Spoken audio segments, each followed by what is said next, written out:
অরুণের ব্যাংকে মাত্র 825 টাকা আছে। আমাকে না জিজ্ঞেস করে তুমি আমার পাসবই এখানে এনেছো কেন? কেন? আমি তোমার পাসবই আনতে পারি না? না, পারো না। আমার কোনো ব্যক্তিগত ব্যাপারে তুমি নাক গলাতে পারো না। কেন?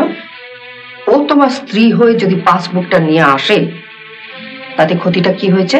আমার স্ত্রী হয়ে ও আমার পাসবই দেখার সমস্ত অধিকারী আছে, কিন্তু ও এটা না আপনাকে দেখালো কেন? দেখছিলাম ব্যাংকে তোমার কত টাকা আছে।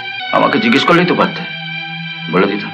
তোমার ব্যাংকে এত কম টাকা কেন? তুমি কত টাকা মাইনে পাও? কত টাকা মাইনে পাই তা জানে আপনি কি করবেন? আমি কি জানতে পারি না তুমি কোথায় চাকরি করো, কত টাকা মাইনে পাও? আপনি তো শাশুড়ি।